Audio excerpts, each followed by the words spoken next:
Assalamualaikum warahmatullahi wabarakatuh. Seperti yang sudah disampaikan tadi, ini merupakan salah satu kawasan, ya kita menyebutnya kawasan karena di desa ini ataupun kampung ini Kutakrung tidak hanya saja terdapat satu komplek atau dua komplek makam besar tinggalan sejarah Kesultanan Sumatera Pasai, melainkan di sini tidak kurang daripada 5 komplek makam. Itu makam-makam yang tersohor ataupun komplek makam yang tersohor. Salah satunya yang paling monumental ya ada situs komplek makam Nahrasyah ataupun di epitaf inskripsinya disebutkan Al-Malikah Al-Mu'azzamah Nahrasyah binti Zainal Abidin. Jadi di dalam komplek ini nanti kita bisa melihat tidak kurang ada sekitar 70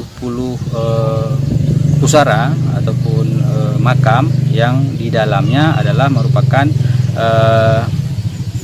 masa periode pertengahan, kebanyakannya dihuni pada abad ke-15 atau 9 Hijriah.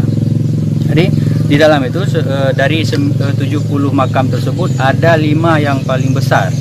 Yang maksud besar itu adalah penguasa tertinggi yang menaiki tahta Kesultanan Sumatera Pasai pada periode pertengahan ataupun awal abad ke-15 Masehi, yaitu 5 orang. Yang satu adalah Al-Malikah Al-Mu'azzamah ataupun Ratu yang Pertuan Agung Nahrasyah, kemudian Zainal Abidin bin Ahmad, kemudian Zainal Abidin Ra'u Babdar, kemudian ada lagi Zainal Abidin bin Khoja Ahmad, kemudian ada Khoja Sultan Al-Adil Ahmad. Itu adalah di antara penguasa-penguasa yang menaiki tahta tertinggi dalam Kesultanan Sumatera Pasai. Baik, kita langsung saja mungkin untuk berziarah sekaligus untuk melihat-lihat apa saja yang terdapat di dalamnya.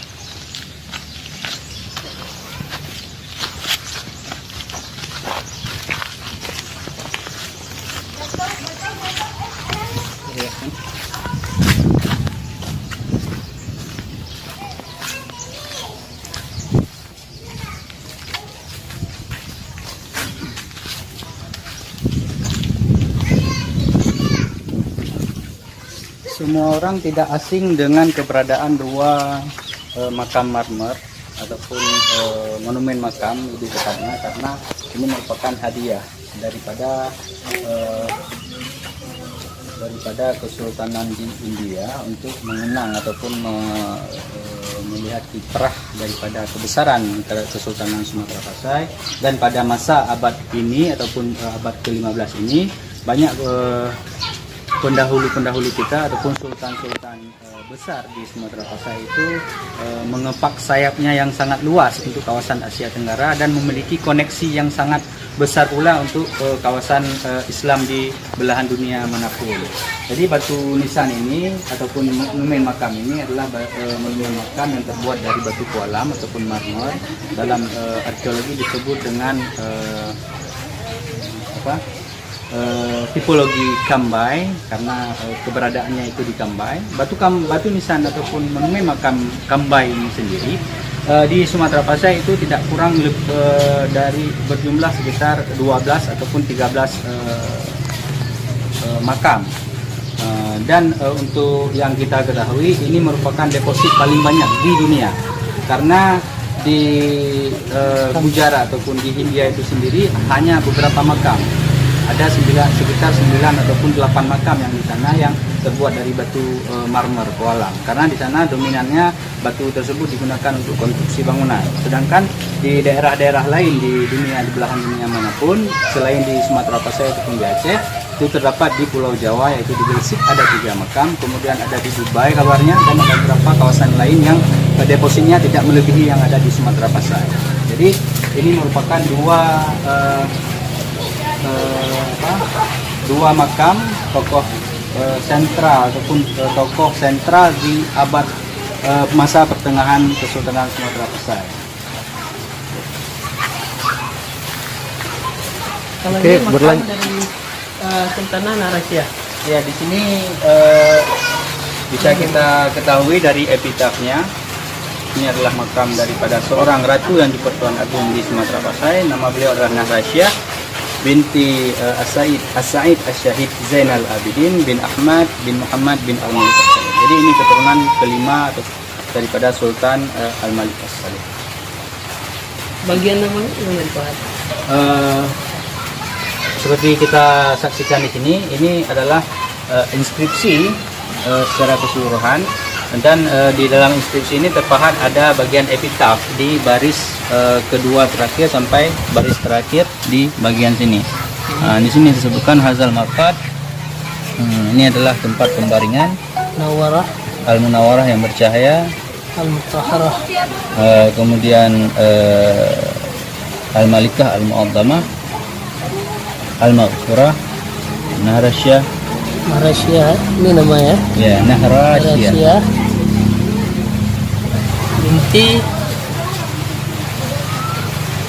Sultan As-Sa'id Asy-Syahid Zainal Abidin bin Sultan Ahmad bin Sultan Muhammad bin Sultan Al-Malik As-Salih. Jadi paling ujung ini kita lihat adalah Sultan Al-Malik As-Salih. Jadi yang menarik pada batu nisan, ya, pada monumen makam ini, di sini terpahatkan ayat Al-Kursi, kemudian surat At-Taubah, kemudian yang paling menonjol juga di sini terpahat, ataupun ini mungkin satu-satunya yang ada di Sumatera Pasai yang terpahatkan ayat surat Yasin lengkap 83 ayat. Jadi di Sumatera Pasai ini adalah satu-satunya. Selain ini mungkin untuk di Aceh Darussalam itu ada satu makam lagi lainnya yang merupakan tokoh besar dalam kebangkitan kerajaan Aceh Darussalam, yaitu makam daripada Alauddin dan Ali Riayah Syah bin Alauddin. Jadi ini mungkin yang salah satu yang paling monumental. Selain ini, di sini yang menarik, kita berada sekarang di pertengahan bulan Syawal. Jadi ada seorang tokoh besar di sini yang mana kita ketahui pada nantinya anak daripada beliaulah yang akan memimpin Samudra Pasai sampai masa berakhirnya. Beliau adalah Sultan Zainal Abidin Ra Ubabdar yang meninggal pada bulan ini, tepatnya pada waktu duhur bulan Syawal tanggal 21.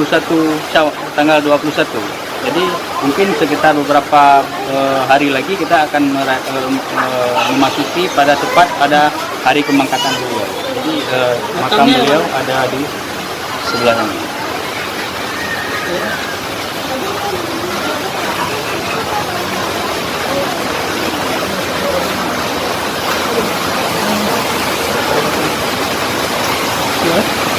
Bagian di bintang.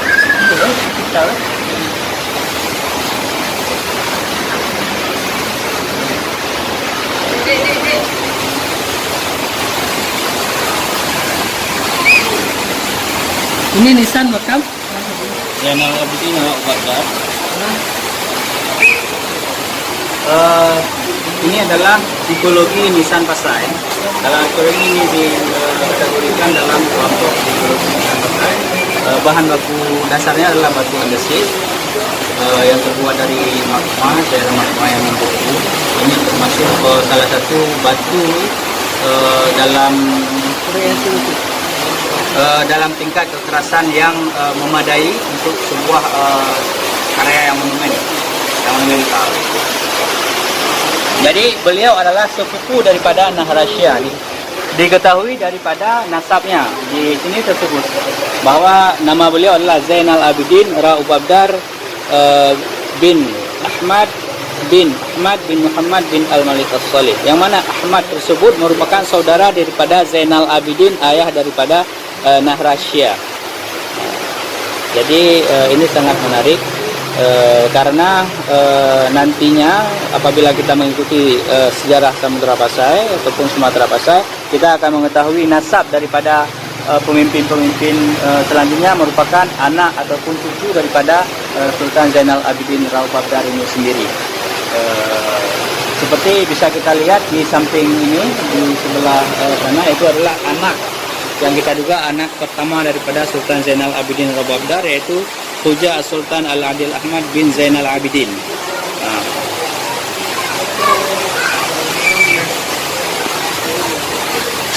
Jadi makamnya yang ini ya? Ini adalah Khuja Khuja Sultan Al-Adil Ahmad bin Zainal Abidin. Batu nisan beliau terbuat daripada batu andesit juga, dan yang menariknya adalah batu nisan beliau memiliki badan yang terbuat juga daripada batu andesit, dan sejauh yang kita perhatikan ataupun lihat dalam tinggalan sejarah Sumatera Pasai, ini merupakan batu andesit terbesar yang dijadikan untuk bahan kubur yang ada di seluruh kawasan Sumatera Pasai ataupun yang memiliki pengaruh dengannya. Tapi kenapa? Tapi kamu pukul kamera alam dah tiba.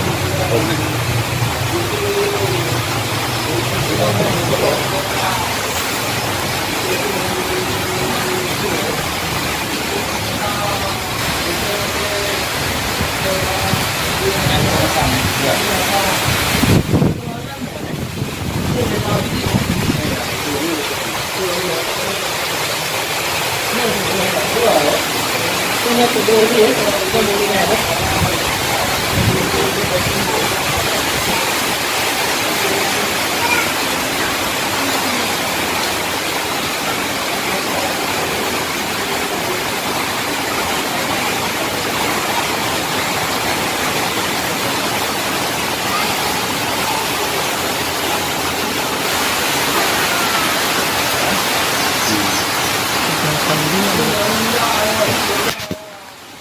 Oke, untuk selanjutnya Kemudian Situl Alam.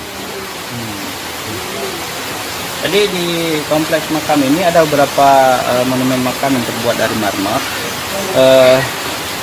Setelah kita lihat tadi batu nisan daripada Khuja Sultan Al-Adil Ahmad, yang mana di sampingnya adalah batu marmer, yang batu marmer tersebut diperuntukkan ataupun hadiah juga yang diperuntukkan untuk Sultan Zainal Abidin Raubabdar, ayah daripada beliau. Sultan Al-Khuja Sultan Al-Adil Ahmad sendiri, dalam kompleks ini dari epitaf kita ketahui ada beberapa anak ataupun keturunan daripada beliau langsung ataupun cucu daripada Zainal Abidin II ataupun Raubabdar. Salah satunya adalah Situl Alam. Di sini tersebutkan Situl Alam binti Sultan Ahmad. Batu nisan beliau juga sangat istimewa. Kita lihat yang pertama daripada seni ornamen, kemudian inskripsi, dan ada satu yang menarik adalah inskripsi yang terpahat pada batu nisan beliau, yang mana inskripsi tersebut adalah sebuah syair yang dilantunkan ataupun yang diucapkan oleh Siti Fatimah Zahra binti Rasulullah, yang mana syair tersebut diucapkan beliau di saat beliau menziarahi daripada makam Rasulullah di Madinah, yang mana tingkat kesedihan mendalam yang dirasakan oleh Siti Fatimah Zahra di saat Rasulullah itu wafat. Jadi ini menandakan pula bahwa sosok Situl Alam ini juga memiliki peran yang besar untuk Samudra Pasai, karena syair tersebut dipahatkan juga di batu nisan beliau. Itu menandakan bahwa di saat kemangkatan ataupun meninggalnya Situl Alam ini, Samudra Pasai itu berduka cita, yang mana duka cita tersebut diabadikan dalam monumen pusara beliau. Jadi di sini juga bisa kita lihat ada ornamen kandil yang terpahatkan pada batu pualam ini, yang menandakan pula bahwa kandil tersebut adalah lambang penyinaran. Dan biasanya kita temukan ornamen kandil itu terpahat pada tokoh-tokoh besar, baik itu bergelar sultan ataupun syekh ataupun ulama-ulama yang ada di Samudra Pasai. Yang mana selain kita ketahui miskah tersebut ataupun kandil itu lambang penyinaran, di Samudra Pasai juga kita melihat ada beberapa epitaf ataupun gelar yang disandang oleh penguasa-penguasa Samudra Pasai itu menyiratkan hal yang serupa. Semisal Al-Malik Al-Zahir yang bergelar Syams Ad-Dunya Wad-Din, penyinar dunia dan agama, matahari dunia dan agama. Kemudian Al-Malik As-Salih, kemudian beliau juga bergelar ataupun memiliki sifat An-Nasih, yaitu pemberi nasihat ataupun penyebar dakwah Islam yang besar. Kemudian Zainal Abidin Raubabdar, seorang penakluk gelombang. Kemudian ada juga yang bergelar Badr Ad-Dunya Wad-Din, purnama dunia dan agama. Dan banyak tokoh-tokoh lain yang kita temukan inskripsi ataupun epitaf yang menyiratkan tentang pengembangan agama Islam pada masa tersebut. Di samping ini adalah saudara daripada Situl Alam yang merupakan anak daripada Khuja Sultan Adil Ahmad, yaitu yang bernama Zainal Abidin. Ini menarik, di mana penggelaran ataupun penamaan kakek diperuntukkan untuk anak, yang mana Khuja Sultan Adil Ahmad itu menamai anaknya dengan nama kakeknya, dengan nama ayahnya ataupun kakek beliau, yaitu Zainal Abidin bin Sultan Ahmad di sini disebut. Baik, kita lihat di sisi sebelah ini.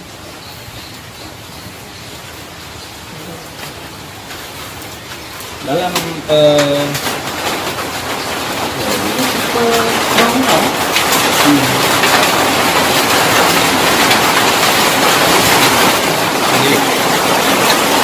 Dulu, ya halu. Dia nanti dulu.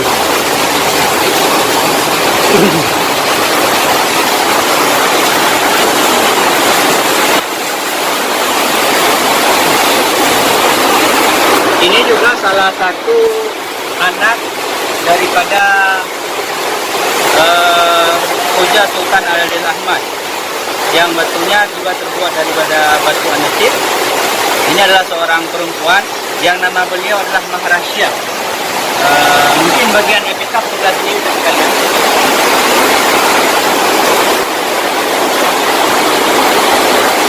Ini bagian namanya Maharasya. Di sini tertulis secara pasti di sini As-Sultan Al-Adil Ahmad, nama ayahnya disebutkan di batu nisan ini. Ini adalah kalau kita lihat dari deretan batu ini merupakan deretan daripada perempuan kebanyakan, karena di samping beliau juga ada seorang tokoh.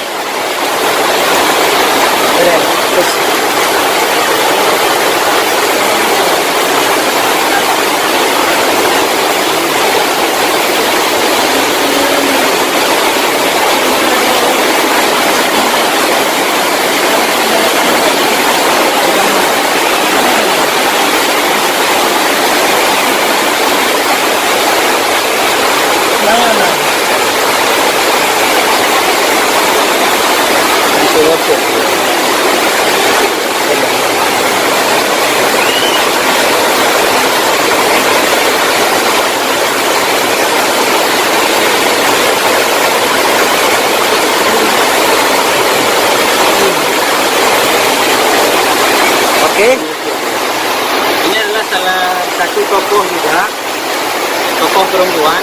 Nama beliau ini adalah Siti Zul Ungar. Jadi di nasabnya tidak disebutkan tapi nama ayahnya. Tapi kita duga bahwa beliau juga adalah salah satu Al-Hasib Al-Nasib, ataupun orang yang berasal dari keturunan terhormat dan dikenal. Itu tidak misalnya tidak disebutkan. Beliau juga meninggal pada masa-masa tersebut, yaitu masa pertengahan Hijriah. Oke, berhubung hujan.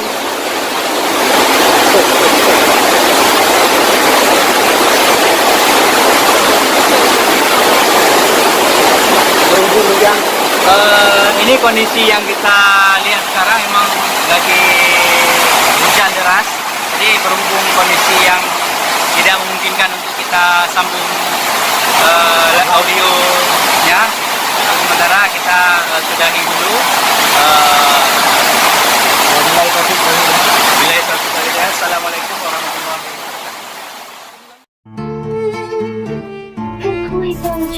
wabarakatuh.